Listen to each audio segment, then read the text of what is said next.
DOW. Dits on Wrestling.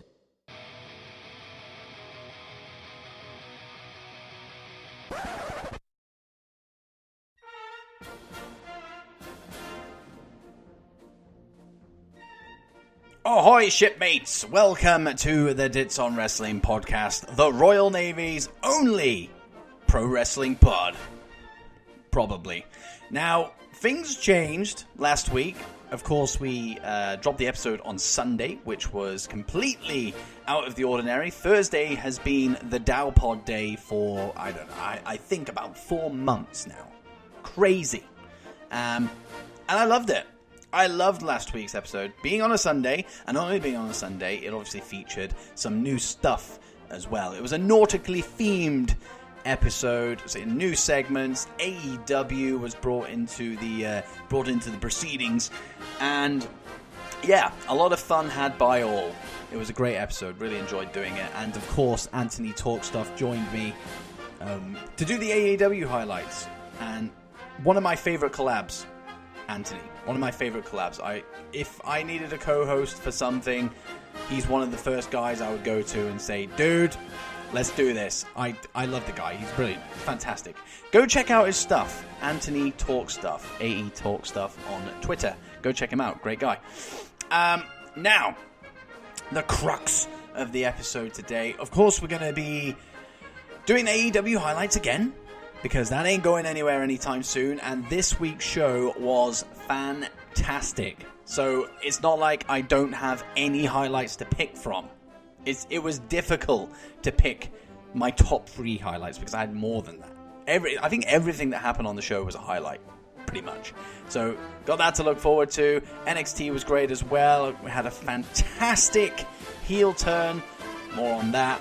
Raw was good as well. SmackDown was also good. So, a good week in wrestling. I'm hearing that NWA Power was also a great show. Bound for Glory, was that this week? I think it might have been this week. Hearing lots of great stuff about that show as well. So, my God, we are lucky as wrestling fans in 2019. Right now. Right this very second in the wrestling life. It's good. It's a good time to be a fan. So much stuff. So got AEW, got all the WWE highlights to look forward to as well. Got Laugh of the Week. That's returning this week, and it's a good one. It's a good one. And that is sponsored by, well, you'll have to find out who this week's Laugh of the Week is sponsored by. And we have a brand new segment to add to the show as well. It was known as Galley Talk. That is the original name for the topic when I put it out on Twitter. I want your wrestling hot takes. Now, Galley Talk, people talk shit in galleys. That's just facts. People talk shit in galleys, and wrestling hot takes can be seen as talking shit. So I thought, Galley Talk, perfect name. But it just wasn't good enough. I've had enough time to think about it. My mind works in overload when it comes to creativity. So I've changed it, and I've changed the format of the damn thing. It was literally just going to be me reading out somebody's wrestling hot take and then giving my thoughts on it. Nope, that's changing. This segment is now called Walk the Plank. Yes. So, you'll give me a wrestling hot take, and I will decide if you're walking the plank or not. So if it is complete bullshit, you're going in the water, my friend. But if I agree with you, or it's actually a pretty damn good opinion, with a little bit of, validity to it, then I will pull you off that plank, and you will live to fight another day. There you go. So, that's coming up later on in the show as well. After all the highlights, of course, timestamps will be available on all, episode descriptions, so you know where the segments are. But let's just get into today's episode, shall we? I don't like long intros anymore. I just want to get into the meat of the episode. And I apologize if any vegans are listening to this. I don't know the alternative. Let's get into the let's get into the grass of the episode. Let's kick things off with the laugh of the week. Let's kick things off lighthearted. It's time for the laugh of the week. Now, last week I made out a little bit that laugh of the week was going to be based on complete just BS by any wrestling company that I see fit that I have watched. But that's not always the case, because sometimes things in wrestling are genuinely funny. And that's what happened this week. I was watching AEW and something amused me. So let's find out what amused me this week. Laugh of the Week, of course, was sponsored fantastically well by Eddie Murphy last week. So, of course, Eddie Murphy approved of it and all that good stuff. But this week, I've gone for something quite relevant, actually, because a big movie is out in the cinema at the moment, and it is making waves. It is The Joker. So there are a lot of Joker laughs out there. However, I've gone for my favorite of the Jokers. I've gone for Mark Hamill. Mark Hamill's Joker is this week's Laugh of the Week sponsor. But let's find out what the Laugh of the Week actually was. So now we're going to be scared of someone wearing a scarf? Huh? Who wears a scarf?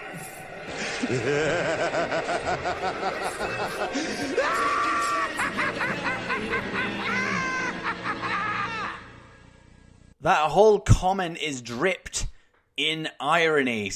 It was so funny. Of course, MJF came out to defend Cody against the Inner Circle, and Jericho straight away targeted the scarf.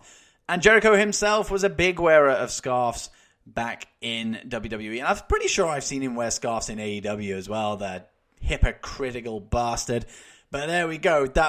Laugh of the Week right there. Good stuff. Fantastic stuff. There was actually a couple of other things that did almost make the grade. King's Court with Rusev and Jerry the King Lawler almost made the grade as well, because it was absolutely terrible.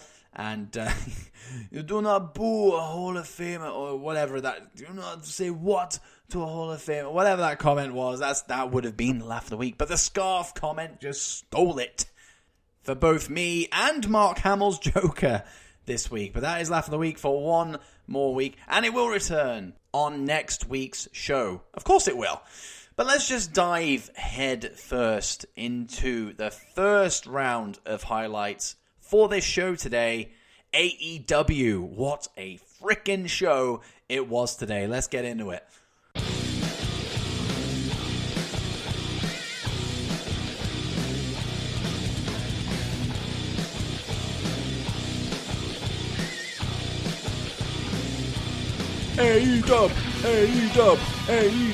AEW. Yeah, I'm not quite that guy just yet. However, what a freaking show AEW Dynamite was this week. I didn't watch Dark this week for the second week in a row. I actually think I don't know how long it's been running now. Is it the third episode this week? I ask nobody. I don't know. It might be. I haven't watched any of them yet. I think I watched the little triple threat and the one last week. But hey, it doesn't matter, because Dynamite was good enough on its own to give me 6 highlights. 6 highlights. I'm crazy. I don't think that WWE Raw, WWE SmackDown ever were able to conjure up 6 genuine highlights. I mean, I had to just throw some random stuff in there every now and then just to boost the numbers up a little bit. That was before I started doing top 3s, but now I do top 3s, so it doesn't really matter as much. Now, this week, of course, top 3 AEW highlights for AEW in the week. I didn't watch Dark, so technically it's top 3 AEW Dynamite highlights, and I have some good ones. I'm actually one that actually will surprise you. Now, of course, I'll do my honorable mentions once I've gone through this, because some might say, well, hang on a minute, that was amazing, why didn't you say that? Well, chances are it came pretty damn close. So, my first highlight from AEW Dynamite, that's the one, it was SCU versus the Dark Order. Now, that might actually surprise quite a few people, because I am aware that there was a tag team match that opened up the show, Lucha Brothers versus Private Party, that was very well received by most people. Very enjoyable.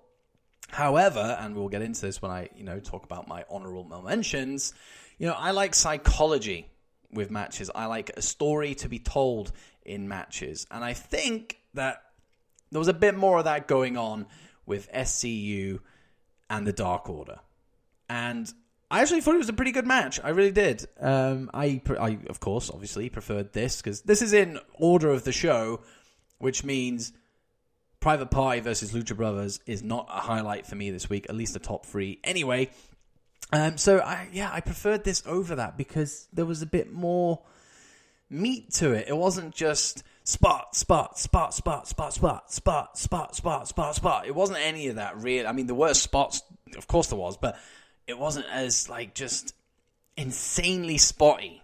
And I mentioned this when I did the highlights last week. It's just something I'm trying to get used to with AEW because, you know, I'm still learning people. You know, I'm still learning this new style away from WWE. And, yeah, I just can't get my head into it at the moment. But the Dark Order SCU had a little bit more of what I enjoy. And I'm not the biggest fan of the Dark Order. Like, it's kind of like a gimpy, sex fetishy, like, I don't know. That's the kind of gimmick I'm seeing with these. Like, they take those minions backstage down to, you know, whatever basement the arena has, and it goes dark.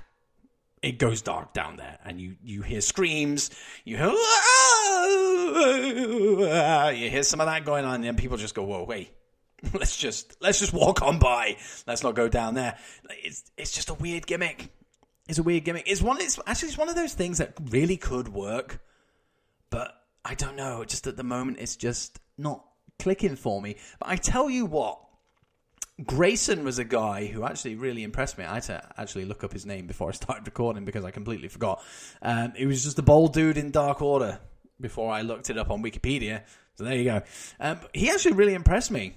You know, I don't know who he is. I don't know what he used to do before AEW came along, but like some of the stuff he was doing in the match, like I was like, oh, that's actually pretty good. You know, because in my head, and bearing in mind, the caveat here is that this is the first time I've seen the Dark Order in a match. You know, my first exposure to them was Double or Nothing when they attacked people. I don't remember. And I was like, yeah, this is a bit strange. And like I said, had a bit of a gimpy thing going on, bit of a sex fetishy thing going on. I was like, I'm not sold on it. But now that I've seen them wrestle, you know, I think they're okay. I'll put my hands up and say that. I think they're okay. Evil Uno as well, you know, he's all right. He's not too bad. But Grayson was the standout of the two for me. But SCU are a team that I'm very much enjoying right now. And of course, they went on to win the match as well, which is good. So we're going to get SCU versus the Lucha Bros next week. Woo, boy. That's going to be good. Like Frankie Kazarian and Scorpio Sky. You know, I don't know. There's something about them. I really enjoy what they do, especially Scorpio Sky. I mean, last week's episode, we went into, you know, how impressed we were with Sky. But this week, you know, it was more of a team effort. Like, the focus wasn't on one more than the other. I think both did incredibly well. And like I said, I enjoyed the match, and therefore it is a highlight. They had more of what I like in a tag match, rather than just, like I said, spot. Yeah, it didn't have as much as that going on. So I like it. Now, my second highlight of the show wasn't a match. It was one of the rare times that we see promo stuff going on in AEW. I haven't seen many promos so far, which is probably why I enjoyed this quite a lot. It was the Cody segment. The Inner Circle had bought tickets to the show, so they went up into like the VIP box or whatever it is up there. Cody came down to cut a promo. I mean, I don't know what he expected to happen, like coming down to the ring with the Inner Circle there. They probably didn't expect Jericho to randomly have a mic up there, but, you know, wrestling, of course he has a mic up there. Of course he does. I just thought the whole thing was pretty fun. Like, I hate the shots fired, you know, between companies. Of course, AEW does it a damn sight more than WWE. But the whole invisible wall thing, you know, it was one of them comments that was kind of said and then done. You know, it wasn't like a dragged out thing. It wasn't like the centerpiece of the segment, of the promo. So I kind of forgot about it.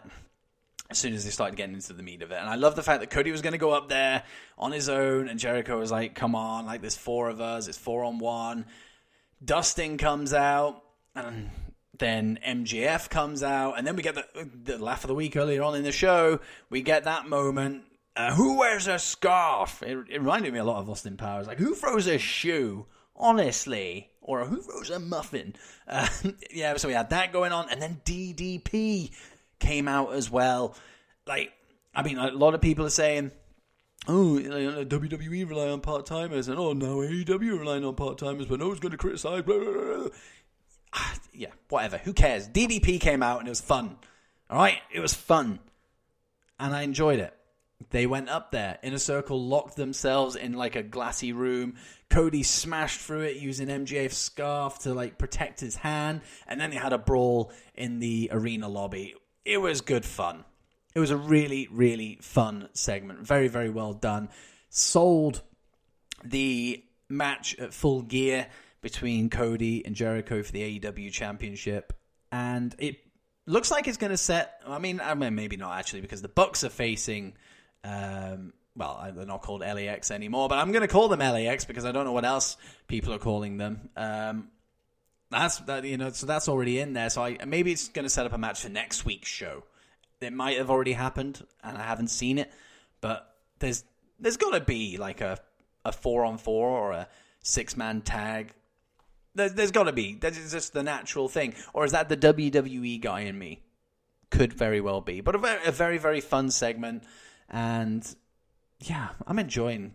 I like when I see promos in AEW, I've enjoyed them. Aside from that incredibly strange Brandy Rhodes one, you'll know what I'm talking about. I wish this was a video cast. You could see like what I'm doing. Like she kind of pushed Jamie. I don't know what her last name is. Jamie pushed her like backstage during an interview after a match with Britt Baker, and then kind of like pointed, and it was just weird. That wasn't great. It was funny. That would have actually been laugh of the week, actually, come to think of it, if you could see it.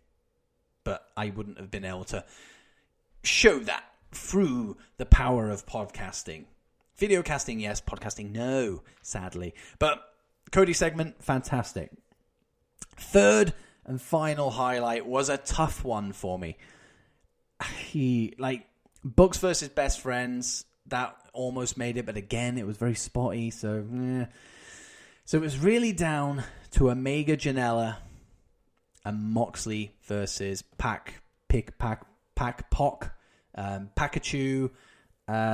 whatever you say, however you say his name, Pac or Poc. I'm just going to call him Pikachu from now on. Pikachu. It was Moxley versus Pikachu, all right? But I didn't know which one to go with. So I've gone for Omega versus Janela. I think I enjoyed that more. I don't know what made it better than the other one, but I just enjoyed it more. Like, they had that really good match on Dark, the unsanctioned match, which I have. Obviously, I didn't watch it last week, but I have since gone back and watched it, and it was fantastic. Like Anthony said on last week's show, it was pay-per-view quality, and he is not wrong. Like, it was so good.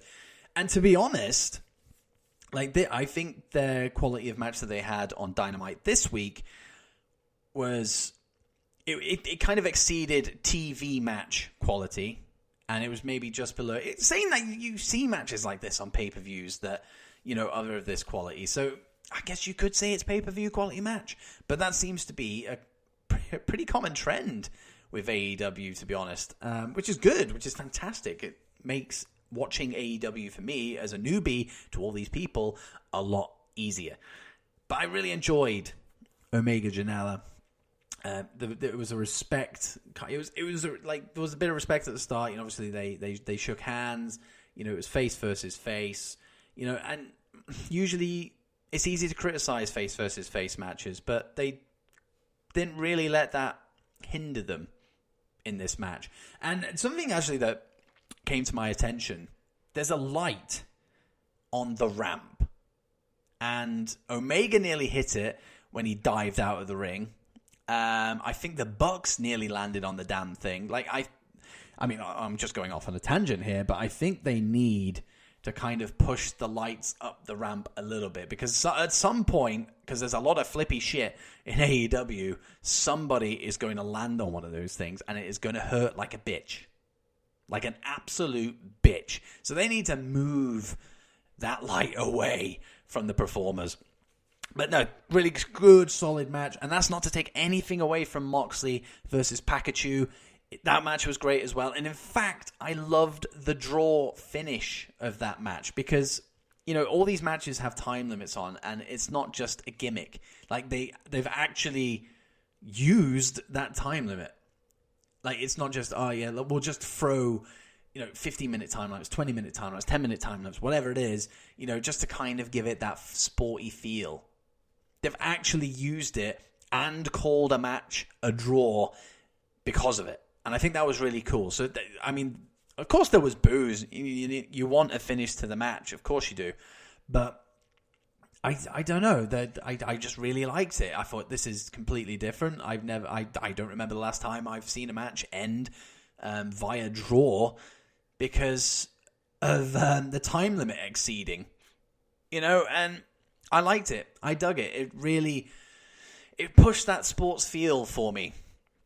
And it made the ending of that match just like super tense. Like, could Moxley get the pin before that time limit? He hit the paradigm shift, and you thought, right, this is it. Then Pikachu kicked out, and you were like, oh shit! Like, what's he gonna? How's he gonna like get a pin now? Like, he has to capitalize. It just wasn't enough time, and the match ended in a draw. And of course he wasn't happy with it. Attacked the referee. Boom. Fantastic. Moxley looks brilliant coming out of that. He really does. I think Moxley is, he's hitting all the right notes in AEW for me at the moment. Really enjoying his stuff. And it's one of them things, being such a big fan of WWE, or at least being institutionalized with WWE, it's kind of like, it's so easy. It was so easy to book Dean Ambrose the way Jon Moxley is being booked on AEW. So it's a shame. But seeing as I'm talking about Moxley versus Pikachu, I'm already into my honorable mention, so I might as well, career through all of them. And like I said at the start, Lucha Bros versus Private Party. It is an honorable mention because I did enjoy it. I did enjoy the match. Like, it was impressive as fuck. Like, the athleticism on these guys is insane. Like, when I get impressed with myself when I do like a shoulder front, not even a proper front roll, a shoulder, like a police roll. I go, fuck, Dits, that was incredible. Like, tap yourself on the back, my son. Like, amazing. But these guys are like doing like 6,000 degree flips and all that stuff. It blows my mind, the things that these guys are capable of. The pace that these guys can keep, like, throughout the entire match. Like, so enjoyable. However, it's just not something I'm into at the moment. I might get used to it and then find some love for it, but at the moment, I'm struggling. It's just spot. It is what it is. But it was a good match. It was a good match, and it was great to start off the show with it because it really got the crowd into the show straight away. And that's what you want. And a lot of people enjoy that kind of stuff. Not me, right now, but maybe I will. But I like stories. I like psychology. That's just the way I am. And like I said as well, Bucks versus Best Friends was also a honorable mention. Again, it was an enjoyable match. I didn't hate it. But again, very spotty, which seems to be the norm for the Young Bucks. I'm not really a Bucks guy. I'm not. I've not really been exposed to them that much. So maybe watching AEW, for a couple more weeks. Maybe the match at Full Gear with LAX will kind of turn my opinion. I don't know. I'm just not sold on them. But top 3. SCU, Dark Order. The Cody segment with the Inner Circle. And Omega Janela. And then, of course, all those honorable mentions as well. But ultimately, the thing you have to take away from, like, my talk on AEW is that the show was brilliant. So good. Like, I've enjoyed every single episode of AEW, but this one is my favorite so far. So hopefully that continues the trend. Like, hopefully it just keeps better and better and better and better. You know, I'm into it. I'm still, you know, looking forward to covering it on here every single week, and I will continue to do so.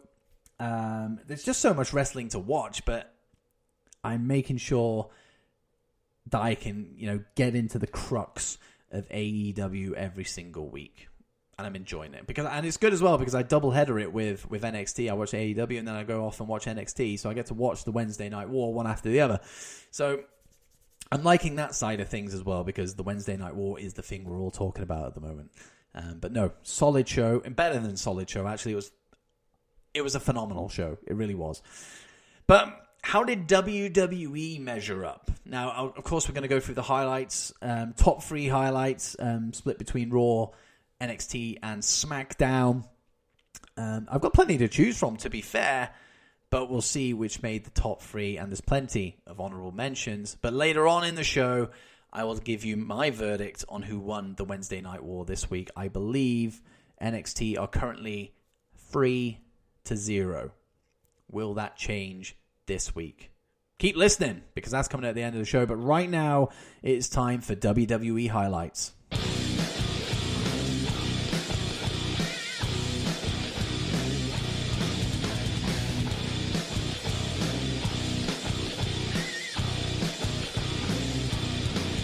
All right, time for those WWE highlights this week. And there was some good stuff that happened in WWE this week. I mean, just because I'm now covering AEW doesn't mean that I'm going to shit all over WWE, because that's not the case, because WWE is still great to me. Raw was good. I enjoyed Raw. NXT was fantastic. And SmackDown was... It was okay to good. It wasn't... I don't know. It's something about SmackDown. You know, maybe in the last 2 weeks, I would say, something is just not clicking with me, which is a shame because you'd think being on Fox and having that pressure of, you know, needing to deliver every single week to appease this brand new network, you know, and it's not just a random network, it's Fox, you know, so there's got to be some pressure there. And I just don't think that it's living up to its potential. I really don't. But that being said, throughout the whole week of WWE, this week I watched Raw, NXT, and SmackDown. So didn't watch 205 Live and didn't watch NXT UK. I've got 13 highlights and I need to pick a top 3.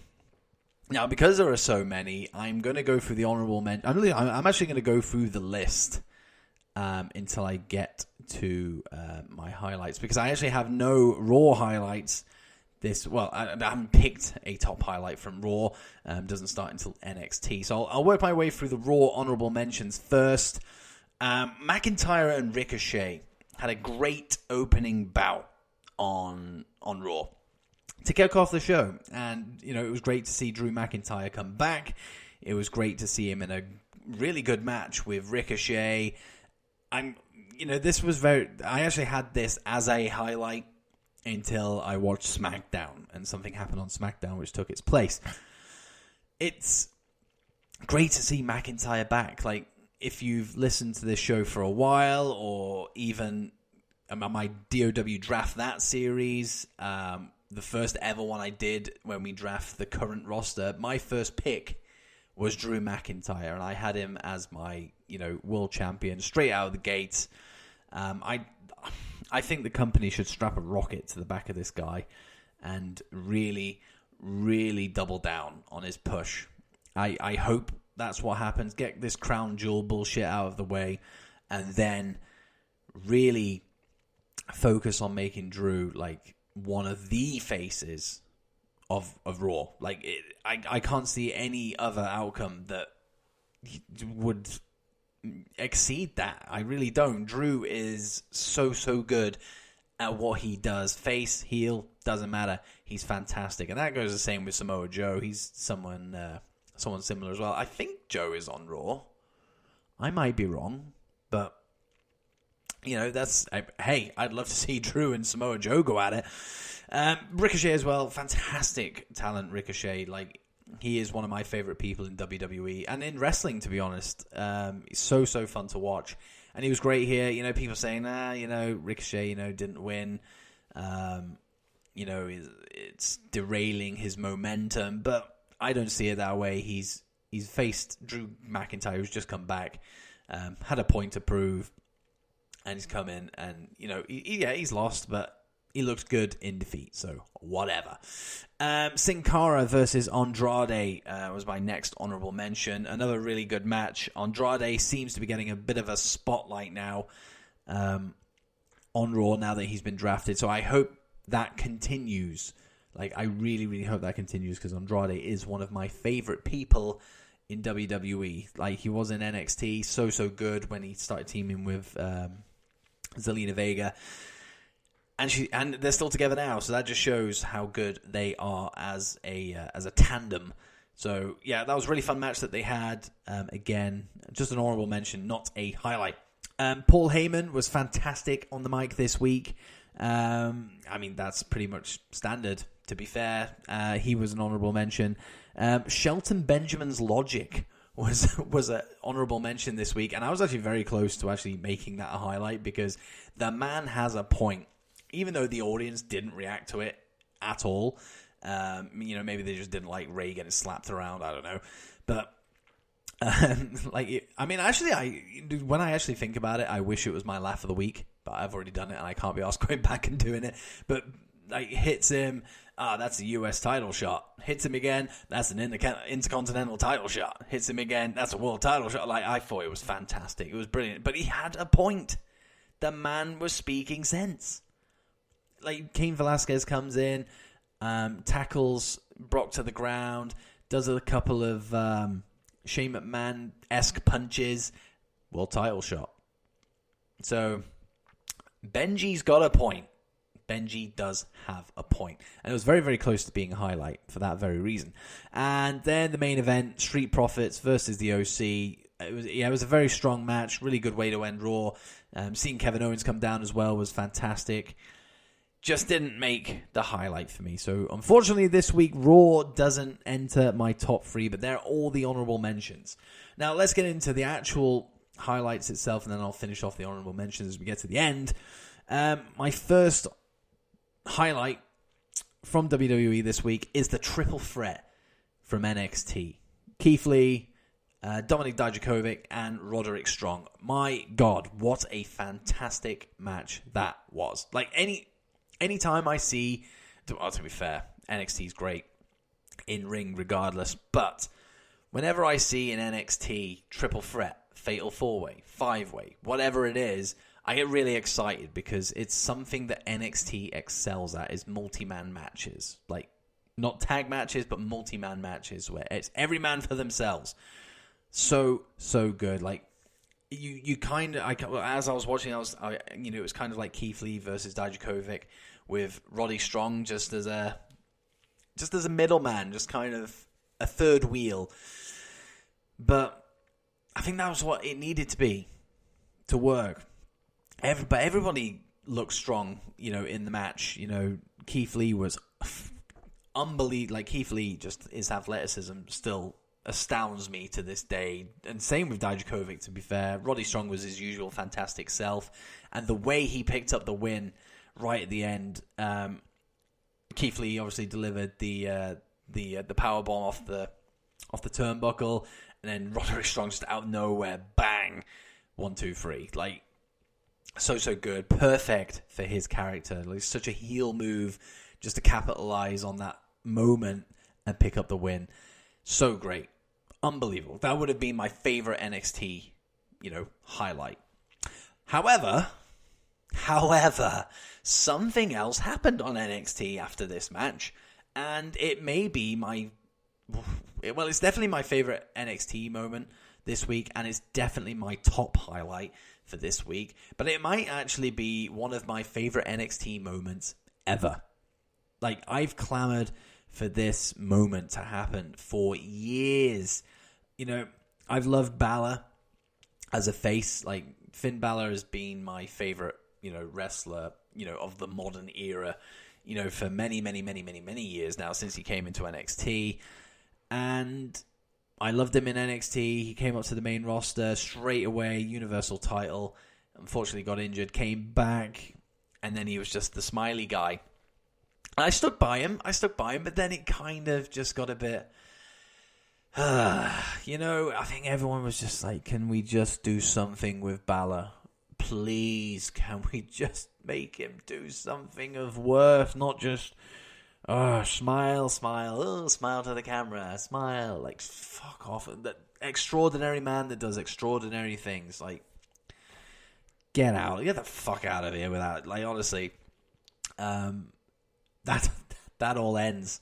That all ends now. It ended at the end of NXT. Like, the heel turn was just perfectly executed. Everything about it.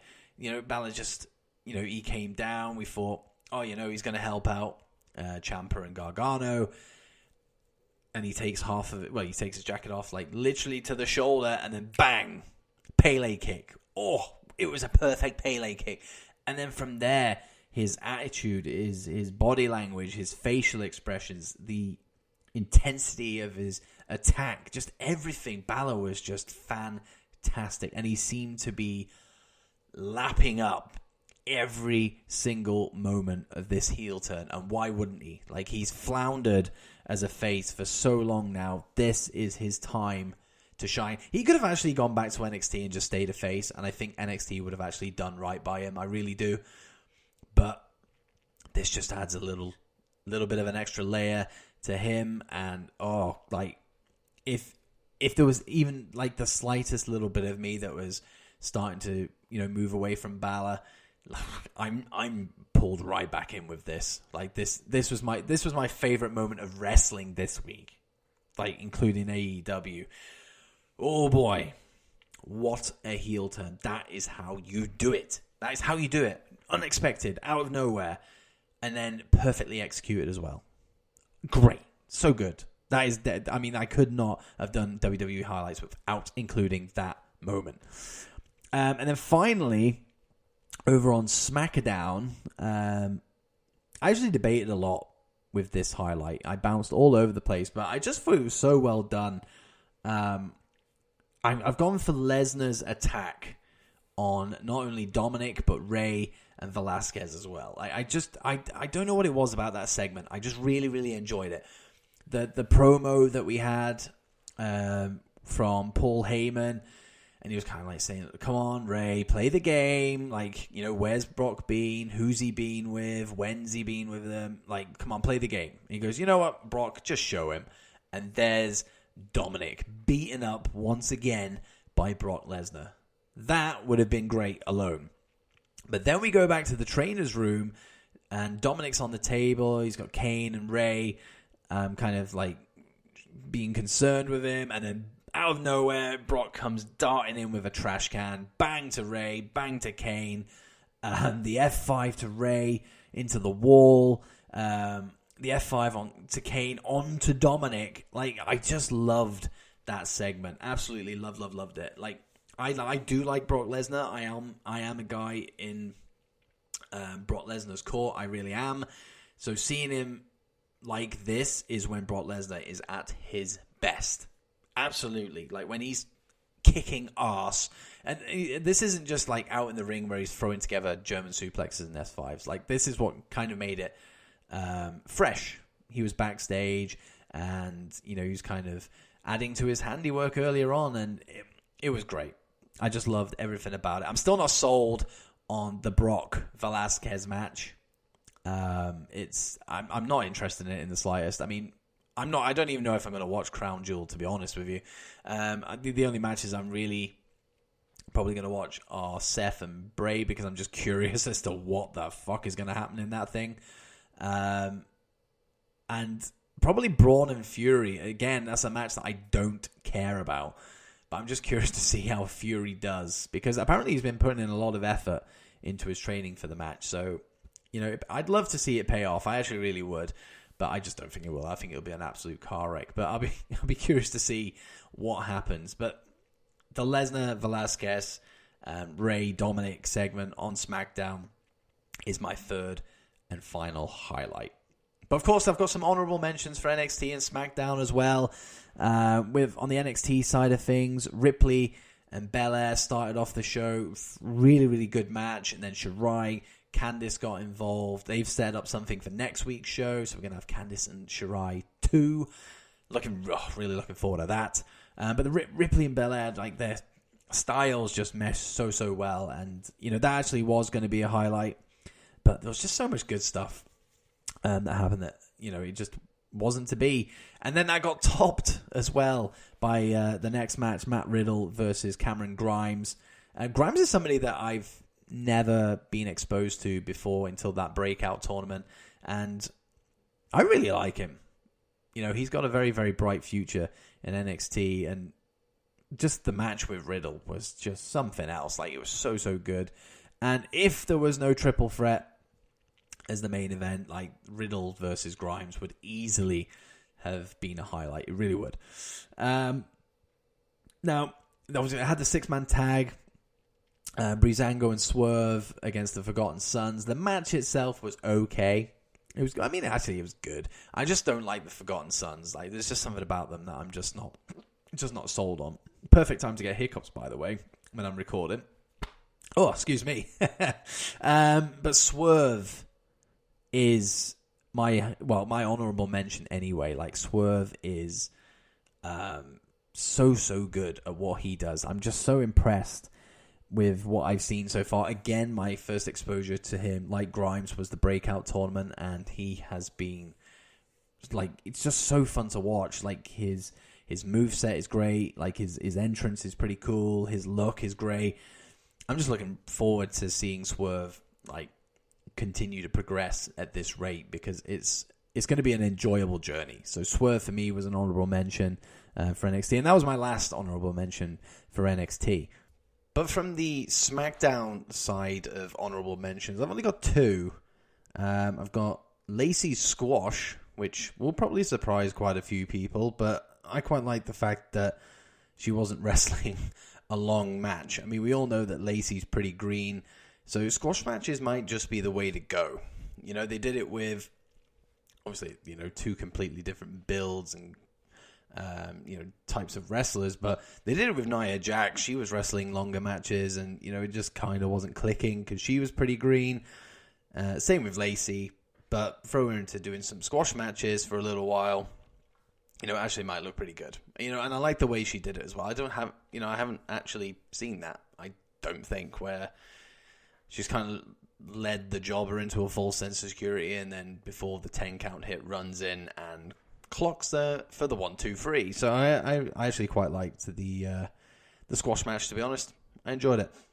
And then it was, it's not a highlight, to be honest, but definitely an honorable mention. The Firefly Funhouse returned this week after supposedly being burnt down by Seth Rollins.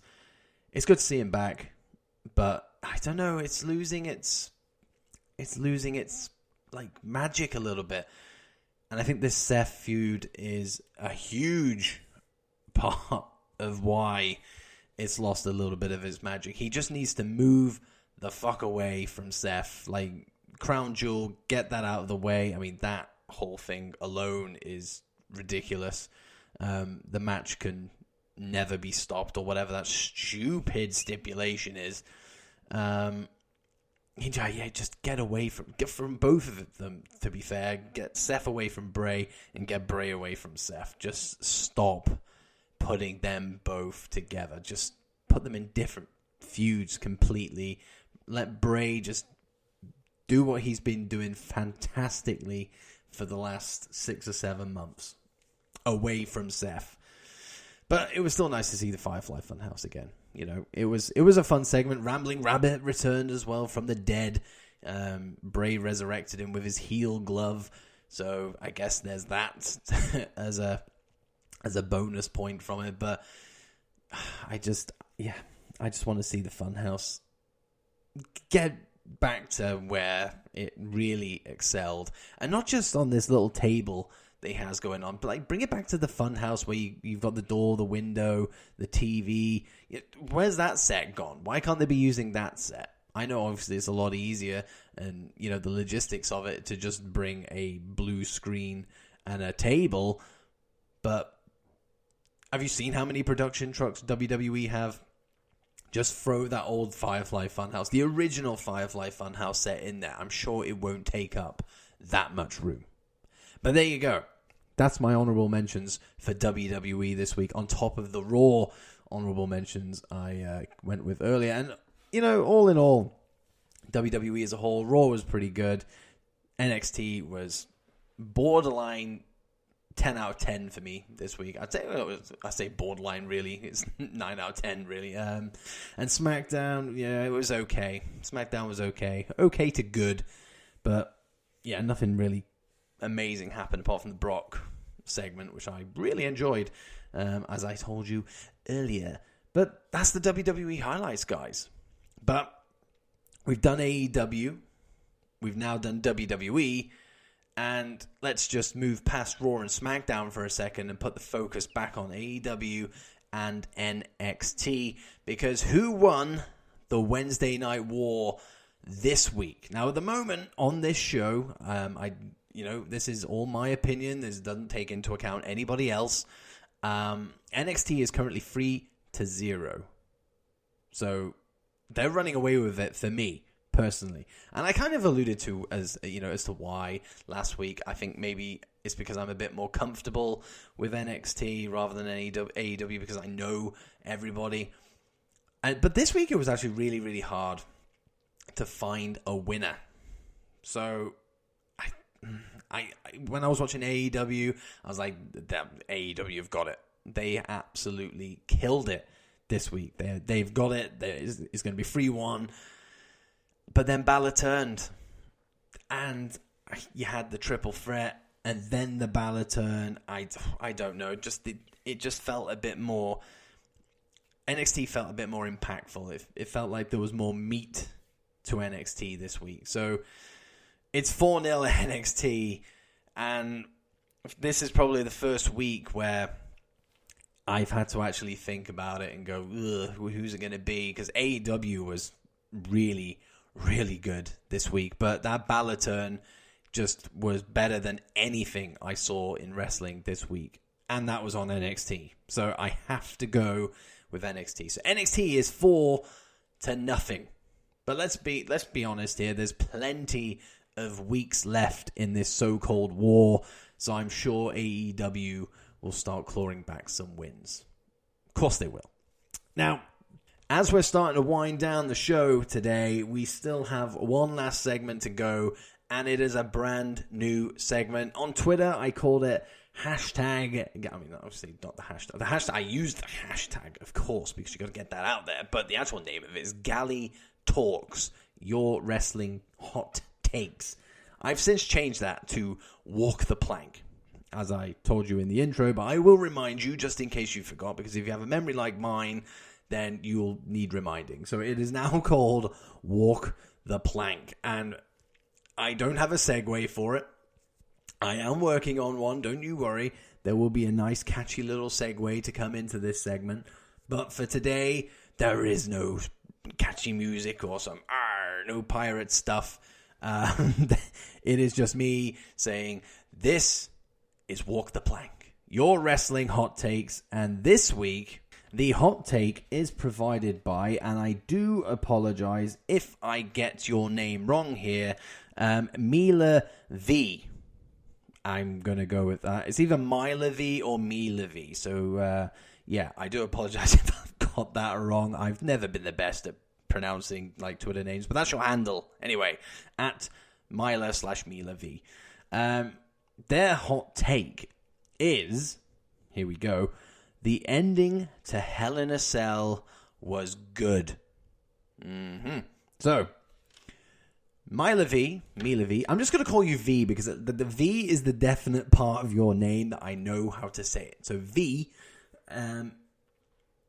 you are currently stood on the plank, Okay, you've got everybody looking around, seeing what's going to go on, and you got old Captain Dits stood behind you with a stick, ready to poke you either to go into the ocean, or I'll spin it around and get the hook on it and hook you back in. Like, that's your situation right now. And your hot take, of course, is the ending to Hell in a Cell was good. Now, here's my spin on it, and my spin on your hot take. And it depends how you define the ending, because the ending to me would be the stoppage, and from everything that happened from that point on, or at least what led to the stoppage, with Bray down and then Seth going, full fucking serial killer mode with toolboxes and the sledgehammer and ladders and chairs and all that good stuff. Or you could look at it the other way and say the ending to Hell in a Cell also included the match as a whole. So it depends which one you're going for, but I'm going to assume that you mean the stoppage, because if it was the match, I would save you, because I thought the match was actually pretty good up until that horrendous ending. And the fact that I have said horrendous ending doesn't really spell much hope for you, my friend. Like, the sharks are circling. They can smell blood. But I'm trying to see where you're coming from. I want this to be fair as possible before I kick you in the arse and off this ship. Yeah. Was the ending good? I mean, the whole build-up to that stoppage was great. I don't know. It was good. I mean, it was good. It wasn't great. It was good. I was enjoying it. And if it didn't end in a referee stoppage, then I think it could have turned into something good. Considering how quickly Bray popped up after the match had finished, clearly means that no matter what happened with, Seth going loco, Bray still would have got up. Okay? So all that stuff, I didn't mind. The stoppage is just what I cannot really get my head around. And then I know Bray attacked Seth, once it was all said and done, and the blood and all that kind of stuff was pretty cool, but the stoppage, that's the thing that everybody will always come back to, is that referee stoppage in a Hell in a Cell match. You look back at Mankind versus The Undertaker, King of the Ring, Hell in a Cell, 98, and Mankind got thrown off that cell. Okay? Now, the stretchers came out and took him away, but the match wasn't officially ended at this point. And then Mankind, obviously, he got back up, went back to the ring. I say went back to the ring. He went back to the cell and climbed the thing. And then Undertaker chokeslammed him through the roof of the cell. He knocked himself out as the chair landed on him on the way down. And the match still continued. Now, that was stuff that was real. That was real. Mankind, Mick Foley, was out. He had a tooth going through his lip. He was knocked unconscious. He was gaga. He didn't know what the hell was happening. And yet the match continued. Fast forward to 2019, The Fiend versus Seth Rollins, Hell in a Cell. It just doesn't really match up, does it? So, on that basis, I'm afraid, Mila V, that you are walking the plank. You are not getting pulled back on board. You're getting your ass kicked into the water to the sharks below. And that is a wrestling hot take that is beyond saving. I don't agree. So off you go to be Jaws' new best friend. Or at least his chew toy. Depends what mood he's in, I guess. But there you go. That is the first wrestling hot take, walk the plank segment on the show. There will be another one next week. I have plenty to get through from the first post I put up, but I'll keep retweeting it. I'll put a new tweet out because the name has changed, so I'll put that out. And you guys just keep giving me your hot takes. And, you know, if I find a hot take that's interesting enough or has come up quite a few times, I will select one of you to step on the plank, the hypothetical plank of the DOWPOD ship, and I will decide whether you walk that plank into the water or I pull you back to safety. But there you go. Walking the plank. Mila V, I'm sorry. You're in the water. I think she's actually deceased at this point. Shame. But that is it. That is it. The craziness of the DOWPOD has ended with a death by shark-infested waters. So that's a nice little cheery end to the show. And look at this. All right, look at your iPhone. Look at your Android device. Look at your thing that you're listening to this show on. And notice the time, 56 minutes and 39 seconds. We're clocking under an hour here. So, like, I will try and make that the norm going forward. I mean, if I do an hour and 10, who cares? But it's not 2 hours like it used to be. And I promised you that last week, and I'm going to keep that promise. So there you go. But that is all we have time for today, and it has been a very, very fun show again. You know, Laugh of the Week is back. You know, AEW was freaking awesome, so we're doing that again. WWE, you know, gave me 13 highlights to break through, so, you know, it's not too shabby. And we had somebody walk the plank. And what about the Wednesday Night War as well? So we've had plenty of content for you to enjoy in this episode. And there is more to come. There are more segments up my sleeve in the near future. You just got to wait. You just got to keep tuning in every single week. And these new segments will just reveal themselves. Like, just grab the seaweed, throw it away, and boom. Got a nice, shiny new segment underneath. Lovely stuff. But thank you, as always, for listening to the show. I mean, you really don't know how much I appreciate listens and all that good stuff. You know, thank you to everybody that promotes the show as well on Twitter. You know, and if you are wanting to listen to the older shows, you can find me at a numerous amount of places. Apple Podcasts, Spotify, Stitcher, iHeartRadio. We're now on Podcast Addict as of this week for Android users, so there's that. Also now on YouTube, Dits on YouTube. Go and search that. That is where all my Dits on wrestling content is, as well as my Dits on gaming content, so go check that. And when you're in these places, don't forget to subscribe, don't forget to leave a review, 5 stars, follows, all that good stuff, because I don't know if I'm doing well if I'm not getting that feedback. Okay, so just do your bit. It takes 2 seconds, guys. 2 seconds to just click a button. It'll take a little bit more than 2 seconds to write a review unless you just click good. I reckon it'll take you about a second and a half to actually write good. Whatever tickles your fancy. You could write great. That might take 2 seconds. We'll see. That's it, guys.